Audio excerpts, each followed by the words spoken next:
Hmm. So that's your kid. High school dropouts kids really are unattractive. Huh.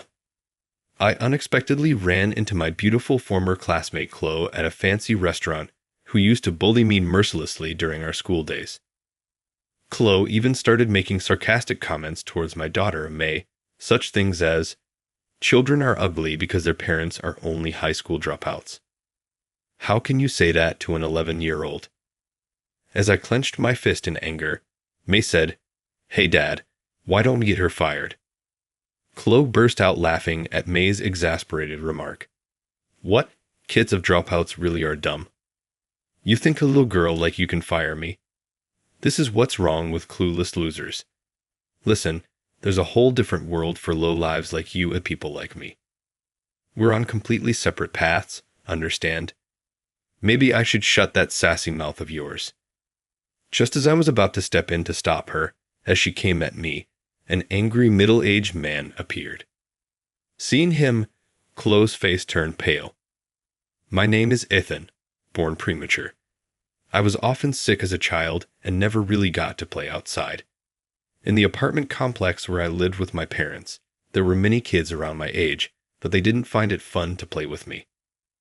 As I would soon start coughing during tag or feel sick during hide and seek. You're no fun to play with, just stay away. Sick people should just stay in bed," they said.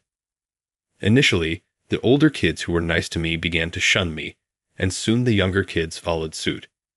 Before I knew it, no one would even talk to me at the playground. My parents ran a small town workshop as a subcontractor for a major metal processing company. Busy with work and deadlines, they hardly ever came home. Morning or night, I spent my days alone at home, reading borrowed books, listening to the cheerful laughter outside the window. I always felt lonely, with a gaping hole in my heart. "Sorry, Ethan." My mother would apologize nonstop whenever she came home late from work. "We named you Ethan, hoping that just like the name, you'll be wise and skillful. That'll bring you success in life." I often stroked my mother's thin back as she cried, trying to hold back her overworked body, as worn out as mine. "Once you start going to school, you'll surely make good friends. Just a little more patience," holding on to that sliver of hope. I entered elementary school, like my mother said. I might be able to make friends too. At first, I seriously believed that. But being skinny and frail, I immediately stood out among my peers like a sore thumb. I was tall and thin, wearing loose hand-me-downs from relatives. My pencils and notebooks all mismatched and awkward leftovers from the factory. "That kid's weird, like an alien just walking down the hall." I would hear endless whispers about me being malnourished and dirty. If I let my guard down, my shoes and gym clothes would end up in the trash, covered in dust from cleaning. I'd wash them off at the tab, quietly take them home in a plastic bag, humiliated and frustrated. I cried silently under the covers. How's school? Having fun. My father was a quiet man. He'd sometimes stay overnight at the factory during busy periods, often not coming home. However, when we meet face to face, he asks about how school is going. "Your dad had asthma too when he was younger. He's really worried about you," my mom would say. I didn't know that. "He always tells me not to tell you." Her eyes playfully shadowed with dark circles. Seeing her worn out from fatigue made my heart burn. Despite their own exhaustion, they always put my well-being first. I couldn't bear to let them know I was being bullied at school. And so, without seeking help from anyone, my lonely years of elementary and middle school ended. Then came spring, and with it high school. I secretly hoped the harassment would lessen in high school, but that hope was in vain, as the bullying intensified. Apparently, someone from my older school had spread rumors about me in the new class. Before I knew it, I was cruelly nicknamed Ebola. No matter how poor or badly dressed, did I really deserve to be targeted to this extent? The answer came quickly. The main culprit who was bullying me was a girl with an amazingly beautiful appearance. Her name was Chloe. Her father, the CEO of a major metal material manufacturer, ensured she always wore the latest fashion, and charmed everyone with her idol-like smile. But her true nature was terrifying, and even the head teacher couldn't stand up to her. Her parents also chaired the Parent-Teacher Association. She was at the very top of the school's social hierarchy. Being in the same class as her marked the beginning of my harrowing bullying journey. "Hey," she called out during the self-study session. I reflexively looked up to find Chloe at the desk, one way, contorting her beautiful face and pinching her nose in an exaggerated manner. "You smell something unclean in this classroom, especially over there." "Oh, it's Ebola." Of course, her shrill voice echoed, and her entourage chimed in. The classroom, previously abuzz, fell silent, all eyes on me. "Didn't you hear? She's saying the classroom smells like germs because of you, Ebola. It's a nuisance, so could you stop breathing?" "Ah, I'm sorry," I muttered, cowering under the stares and mockery. The classroom was like a gas chamber for me, enduring harsh words and false accusations. Apologizing until they were satisfied became my daily routine. Afraid of their stares, I walked with my head down and back hunched, but I kept going to school because of my parents. Both of them worked tirelessly, day and night, and if there were defective products or sudden deadline changes, they would be woken up even from a nap to handle complaints. Seeing my respected parents bow their heads to unreasonable demands was unbearable. I didn't want to be like that. If I, their son, lost my pride, I feared my beloved family's smiles would truly disappear. If I'm poor not only materialistically, but also spiritually, I would have nothing left. That's what I thought, but every time I apologized for giving in to her heartless words, her heart wore thinner and thinner. I began to suffer from insomnia, and my stomach ached every morning before school. My autonomic nervous system went haywire, and I fell seriously ill, leading to a long hospital stay. I felt guilty for using my health as an excuse to escape the bullying, but I had no other choice. I stopped going to school and gave up on the idea of college, instead starting to help with my parents' business. The factory desperately needed manpower. Starting with office work, I soon found myself carrying heavy loads and running around the premises until late at night, just like the other workers. I wanted to work hard and ease my family's burdens.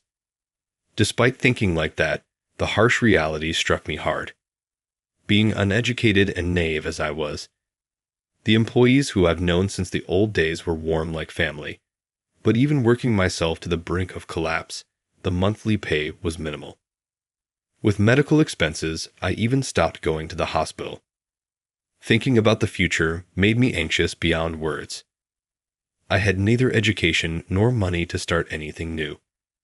After all, what was I going to achieve by studying now when I felt weak? The scornful faces of the kids from the apartment complex, Chloe, and my classmates would flash before my eyes, dragging along the chain like anxiety. I kept myself busy without thought. Then, while I was checking the deadline for the next product, a sudden tearing pain shot through my chest. Suddenly, I felt a tearing pain in my chest. My body lost its strength and fell to the floor. My chest, it hurt so much, I couldn't breathe. I couldn't get any air, gasping for breath like a fish out of water. My mom screamed while holding me. "Someone please call an ambulance quickly." The diagnosis was pneumothorax due to overwork resulting from lack of sleep and hard labor late into the night. I had to undergo emergency surgery and was hospitalized. The doctor ordered a week's stay at the hospital. "You should take better care of your body," the family doctor I met for the first time in a while spoke with anger in his voice. I could see a few gray hairs on his receding hairline, indicating the time that had passed since my last hospitalization. His stern guidance was as fearsome as ever, but now I could feel the kindness behind it. After the morning checkup, I found myself in the hospital's courtyard. Next to the flower bed was a small bench that had been my favorite ever since I was a regular patient here as a kid. Despite being past noon, the courtyard was nearly empty, with just a book left on the bench. Someone must have forgotten it. As I opened the book to check the name, a familiar title caught my eye.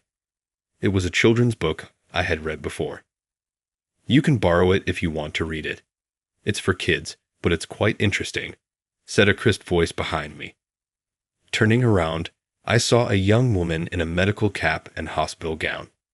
That was how I met my future wife, Sophia. 2 years older than me, Sophia had always been frail and found friends in books since her childhood. She was always seen with a different book each time we met.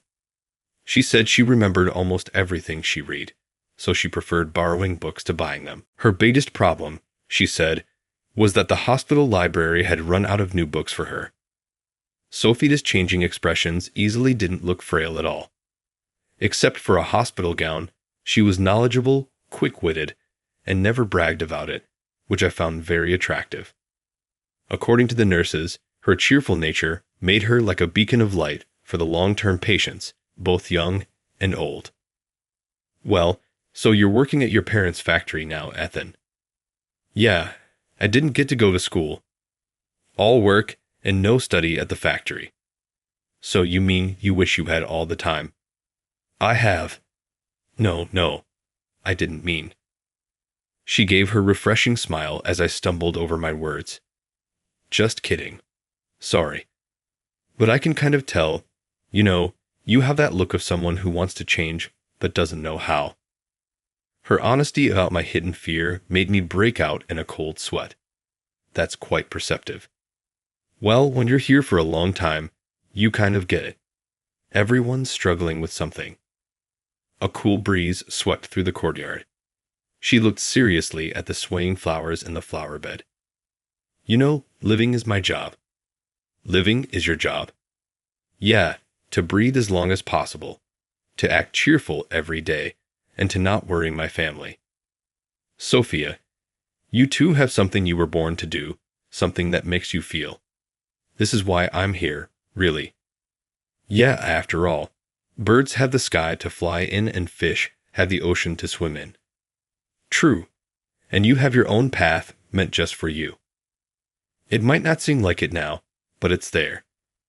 On the day of my discharge, I never thought I'd be the one to leave first." Sophia's expression was bright as she loaded her bags into the taxi.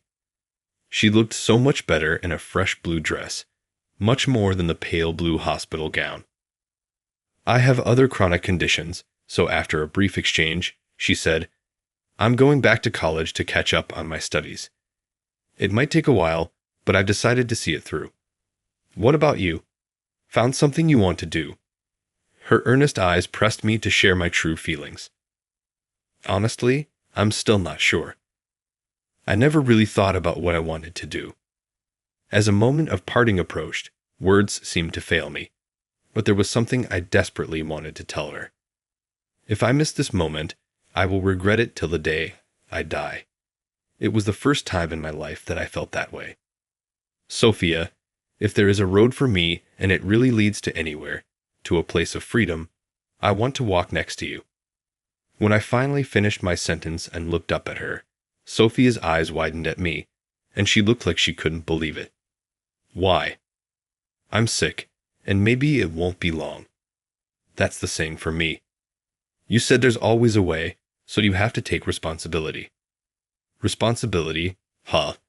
You've started saying that too." "Yeah, I think I've become like you." "That's nice to hear. Okay then, let's start as friends, please." Her hand gently clasped mine, with tears in her eyes and a smile like blooming flowers. Sophia laughed. That was the moment my life began to gain meaning. The first thing I did after being discharged was to thank my parents and everyone at the factory. They had all worked tirelessly to keep the factory running in my absence. A colleague sent messages to cheer me up whenever he found time. Another one brought my favorite snacks. I had been blind to the warmth in everyone's hearts, too busy wallowing in my own situation. I had to express my gratitude for their constant support. And I told them about the dream I had found during my hospital stay. Meeting Sophia gave me a dream. It might sound silly, but I finally found a path I wanted to pursue. I didn't care if anyone laughed. But as I spoke, not a single person did. Isn't this the first time? The first time you said you wanted to do something on your own. If there's anything you can do, just say it. We're like family now, right?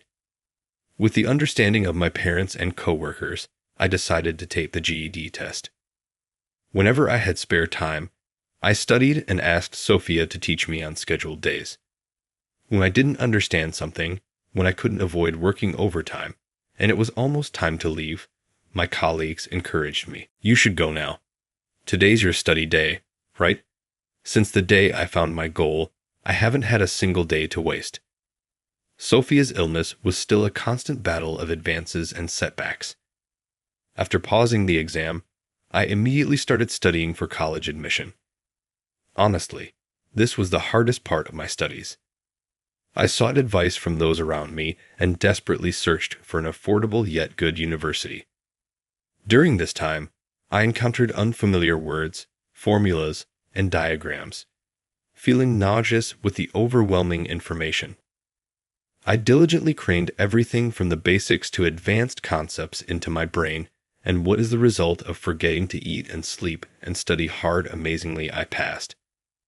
I never fully attended school, so I thought I might have to take a gap year. I rushed to the factory where my parents were forgetting to even turn off my computer screen. To my surprise, all the employees had gathered at the factory even though it was their day off. In the break room, there was a feast that looked like my mother and Sophia had prepared it. I never expected everyone to celebrate for me. Thank you all so much for doing this for me. Don't worry about money.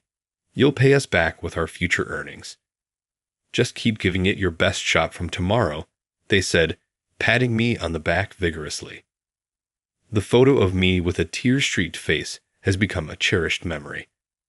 Then came September, and I became a long-awaited freshman in college. Sophia became a new mom and I a new dad. The ceremony was not held because Sophia didn't want to. This was because that would be a physical burden on her, and she also told me, if you have that much free time, study throughout my college years. I was so immersed in studying that I could only afford a modest ring for Sophia. Despite that, Sophia gave me an irreplaceable gift. After a difficult pregnancy and morning sickness, our beautiful daughter May, who looked just like Sophia, was born. We named her after the month Sophia and I met. Juggling studies and parenting was chaotic, but we managed with the help of my family back home. I would rock May to sleep while reading textbooks and often fell asleep beside her. There were countless times I cried along with her, not knowing why she was crying. Even after graduating and starting my dream job, there was no time to rest. Most of what I studied hardly applied to my job. No matter how much I studied in theory, the practical aspects were entirely different. It was a daily reminder that I was starting from scratch. When I returned home late at night, I would see my wife and daughter holding hands, sleeping. Their innocent faces would instantly wash away the day's fatigue. Laying my hand over theirs, I cherished our happiness. However, these happy days didn't last long. One day, coming home early for the first time in a while, I carried my exhausted sleeping daughter to bed. As we sat drinking tea together, Sophia said, "I have to be hospitalized again the day after tomorrow. My mom will come from our hometown to help. I'm sorry, but please take care of everything else." "Wait, you mean again?" I said. "Yes, the tumor has grown. I've been having severe headaches. When I went for a checkup, they said I need to be hospitalized immediately." "That's serious. Why didn't you tell me?" "I'll take a leave of absence first thing tomorrow morning. I'll go to the doctor with you." "Stop it." Sophia, in an unusually low voice, said something I hadn't heard from her before. "Don't underestimate me. How many years do you think I've been dealing with this illness? Remember what you told me when we first met, Ethan? What's my job? To live. You taught me that, right? So, I'll be fine. You take care of May," saying that Sophia, ever so strong, left without showing any weakness. She began her battle with the illness again, and I left most of the household duties to my mother, who came over to help. My irregular shift work meant I hardly ever saw them at home. I rarely finished work on time, and even on my days off, I was often called in. As soon as I sat down on the sofa at home, I would realize just how exhausted I was. Instant ramen has become a staple for me.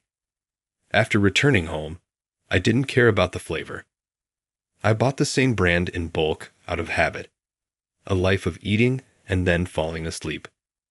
My wife would have scolded me for seeing the remains of discarded noodles. May, now in 5th grade, started preparing meals for me. Her gently flavored omelets reminded me of the taste of Sophia's cooking, which I hadn't had in a long time. May, you're really good at cooking. I can only keep going because of you, I told her. One day, as I was praising her cooking as usual, tears streamed down May's face. What are you saying, Dad? If you collapse, I'll be all alone at home. That's why I want you to get some nutrition. Please don't push yourself too hard, she said, holding on to me tightly. I realized the truth in her words. Indeed, looking at myself in the mirror after a shower, I was gaunt and pale, a sight that would worry anyone. Remember, breathe as long as you can, act cheerful every day, and don't worry the family. My wife's cheerful voice from when we first met echoed in my mind. Right, I had decided to protect them. I'm sorry for worrying you, but it's okay. Mom and Dad will never leave you alone. I hugged May, crying, and vowed once again to protect my precious family. When I finally had some free time, I took May to a fancy restaurant. Actually, I was there for a business meeting, but it ended quickly, so we just enjoyed the meal. Even though we were more comfortable financially than before, formal settings were still unfamiliar to us. The served dishes, as reputed, were delicate and beautiful from the appetizers onwards, making May and I exchange smiles. If you eat such wonderful food, you might not want to eat at home anymore, huh, Dad? May said. No way. The food at home is the best for me, I replied. We had just left the restaurant, enjoying our blissful time when it happened. Oh my, I thought I recognized you. Aren't you Ethan?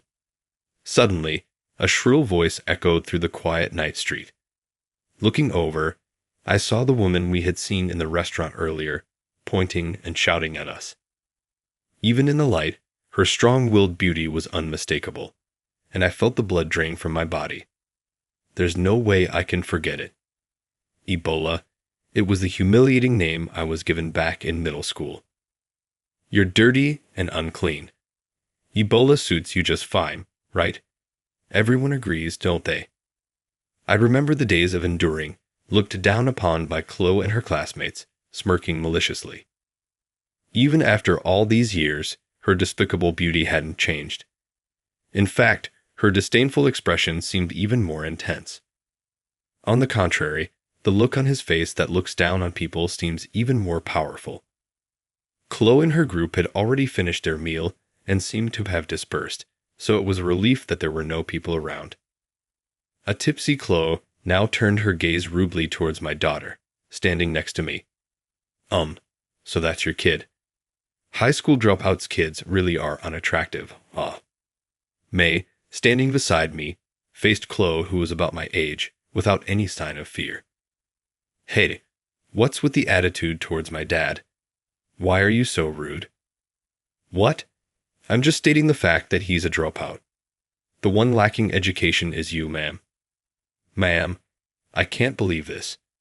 What a cheeky brat. Dropouts really don't have any manners. Disgusting. May's face went blank at Chloe's harsh words that sent chills down my spine. It was eerie how my quiet daughter seemed more frightening than the furious Chloe. Aren't you from CNN? Wait, how does someone like you know about me? Chloe, taken aback, listened as May continued. I often see you on CNN. You post a lot, right? May pulled out her phone and opened the CNX app. Chloe was indeed frequently featured. Oh, that. I'm in charge of public relations at CNN. I stand out because I work at a company far removed from dropouts like you. Jealous, aren't you? Chloe seemed eager to brag about her workplace. Her eyes lit up at the mention of CNN. Hey, Dad, why don't we get her fired? I don't want to deal with a company that has such a woman. Chloe laughed at May's exasperated comment. Pah, what a stupid kid. Thinking like a brat like you can get me fired. This is why I can't stand clueless losers. Listen, someone at the bottom like you and someone like me live in different worlds. We're on completely separate paths. Get it? Huh. I don't get it because you're dumb and mean. Just because you have money and education doesn't mean you can say anything you want. Hey, May. May. Furious, May was relentless against Chloe, her pride wounded. That pissed, insolent brat. I should shut your mouth. Just as I was about to intervene, a well-dressed older man appeared. What's going on here? Chloe's eyes widened in shock. Mr. President. May quickly stepped forward. We were just having dinner with your company's president. Chloe looked back and forth between us and the president. That's not true, right? You're mistaken. This young lady here is May from the children's balanced cooking class. Chloe stood dumbfounded at the president's words. Wait, May as in the famous children's balanced cooking class? May smiled sweetly in front of the stunned Chloe. May had become known as May from the children's balanced cooking class during my wife's illness.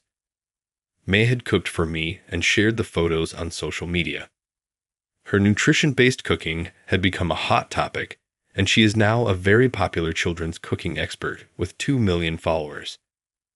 Easy cooking made with love for busy parents who tend to be nutritionally unbalanced. Her unique theme resonated with young people and housewives who eagerly replicated her recipes. She's well known just by her handle, May, even without showing her face for privacy reasons. She doesn't reveal her face, but the value of the name May has spread so much in New York that just saying May is enough for people to know who that. Wait, so if you're May, then her father is? Yeah, I studied and became a doctor after all. May's profile included my occupation, so it wasn't surprising she knew. To be honest, I'm still amazed at myself. From being treated as a germ, I became a doctor, helping others. And I specialize in neurosurgery. Every day is tough, keeping up with the latest medical knowledge, but I'm doing it all to cure my beloved wife, Sophia. The matter earlier, please consider our request, the president said, shaking our hands. He had come to offer us the documentary featured by CNN. We declined the offer, May firmly responding to the request we had left pending at the moment. Why would we deal with a company where someone like her insults my dad? She called him a dropout germ. I don't want to work with a company that allows someone to disrespect my respected father. What? That's a lie. Shut up. Got proof? Show it? I'll sue you for defamation. May then pulled out her phone. I've been recording your insults. Maybe I should share this on my TikTok. Chloe, though looking furious, couldn't intimidate May at all.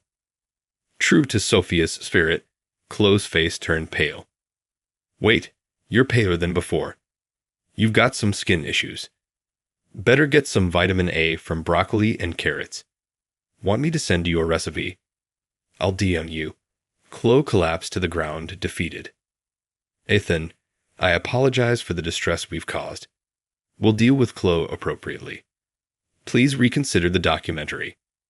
Avery looked desperately at him, but he silenced her with a sharp reprimand, leading the matter to Avery. I finally walked away with May towards our home. In the end, we politely refused CNN's offer. Even if it wasn't for Chloe, I think she would still have refused that interview. Sophia is still battling illness, and the most important thing to me is Sophia. May and the family around me. Still, if our family's journey can support someone else, that would be wonderful. Thankfully, Sophia's condition is improving. We may be able to live together as a family of 3 again soon. Later, the incident Chloe caused at the TV station became a significant issue internally.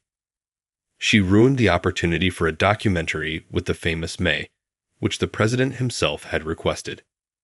Chloe was demoted to a subsidiary company and eventually left due to spreading rumors. Looking back, my long history of being bullied may have been the prologue to meeting my beloved family. What's important is cherishing the people right in front of you, breathing as long as possible, and acting happily every day. And don't worry about your family. Sophia taught me these valuable lessons. Keeping them in mind, I believe we can overcome anything in the future. If Dad hadn't dropped out of school, maybe life would have been different, May mused on the way home. Do you regret our life now? Her furrowed brow and tearful face were endearing. Someday, if I have to do an interview somewhere, if anyone in the world asked me this question, I would answer with pride and a smile on my face. Even if I could choose again, I'd still become a dropout because I know that path leads me straight to Sophia and May.